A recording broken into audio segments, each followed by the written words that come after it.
Bonjour, bienvenue dans ma cuisine. Alors avant de passer à la recette de cette semaine, juste un petit rappel pour vous parler des cours de cuisine que je donne ici à Aix-en-Provence tous les vendredis après-midi pour vous apprendre à faire la recette arménienne des feuilles de vigne farcies à la viande de bœuf. Et puis aussi j'ai rajouté un atelier de croquants provençaux.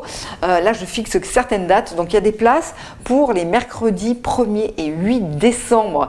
Après, eh bien à vous de me contacter et je peux vous étudier des dates à la carte si vous êtes deux. L'atelier croquant, je le fais par 2 personnes pour qu'on soit plus à l'aise. Voilà pour cette semaine. Cette recette, eh bien, j'aurais pu l'appeler la recette du placard. J'imagine si vous êtes, je sais pas, un étudiant qui a vraiment pas de four, juste une sauteuse ou une marmite, il va pouvoir faire cette recette avec normalement la plupart des ingrédients qu'on a en fond de placard, quelques légumes de saison. C'est hyper simple et très réconfortant. Pour les légumes de saison, je vais prendre des épinards, de la patate douce et du butternut. Pour assaisonner tout ça, toujours si vous avez à la maison un oignon ou des échalotes ou les deux, du gingembre, un peu de concentré de tomate et puis bien sûr une pâte de curry. Vous avez tous une pâte de curry à la maison. Moi j'aime bien celle-là, je trouve qu'elle est bien assaisonnée, que l'on mixe avec une petite brique de lait de coco. Si vous avez un bocal comme ça de pois chiches, ça aussi on va en mettre un petit peu, ça va agrémenter. Et puis huile d'olive, ensuite sauce soja et du gnoc mam pour assaisonner. Voilà, je crois qu'on a tout ce qu'il faut. Ah oui, vous pouvez mettre aussi un petit peu de piment. Alors c'est parti.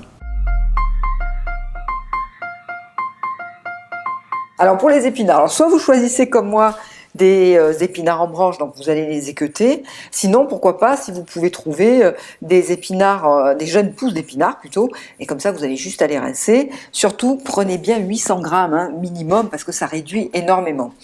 Ensuite, vous allez devoir peler la butternut. Alors, c'est vrai que la peau est un petit peu dure.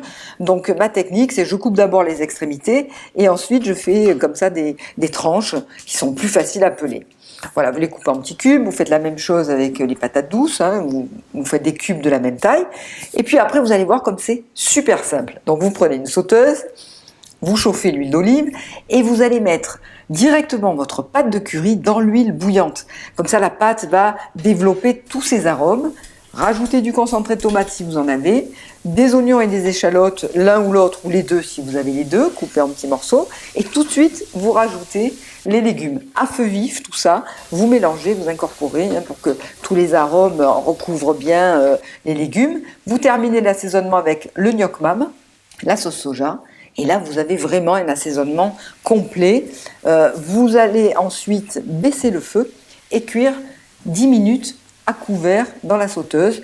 Donc, 10 minutes, ça va permettre une première cuisson pour attendrir un petit peu les légumes avant de rajouter le lait de coco. Parce qu'en fait, le lait de coco, il ne faut pas trop le cuire et le laisser bouillir. Donc là, si vous avez des pois chiches, c'est le moment de les mettre puisqu'ils sont déjà cuits. Et vous mettez votre brique, soit de la crème, soit du lait de coco. Et là, vous mélangez. Donc, il faut obtenir une sauce bien épaisse, c'est ça qui est bon. Et vous procédez à une deuxième cuisson, encore 10 minutes. Et là, j'insiste vraiment à feu minuscule, à feu doux. Voilà. Donc, au bout de 10 minutes, donc 10 minutes plus 10 minutes, là, on est à 20 minutes de cuisson. Vous allez rajouter, alors si vous voulez gingembre ou piment, je voulais au départ mettre du citron vert, j'ai essayé, puis avec le citron vert, ça marche pas, donc on met pas de citron vert. Vous incorporez, et puis vous allez rajouter vos épinards. Donc vous serrez bien, vous aplatissez bien pour que tout le volume d'épinards puisse rentrer dans votre sauteuse. Au bout de 5 minutes, ils sont déjà bien tombés, vous pouvez rajouter un filet d'huile d'olive et vous laissez cuire encore 10 minutes pour qu'on arrive en tout et pour tout à 30-35 minutes de cuisson. Et là, vous obtenez, voilà, votre curry est prêt. Vous avez un beau couvercle végétal d'épinards comme ça, surtout ne mélangez pas. Vous pouvez le préparer à l'avance, réchauffer ce plat au dernier moment. Avec un riz basmati, je vous assure, ça se mélange bien, la fraîcheur des épinards avec la douceur du butternut et de la patate douce. Bon appétit!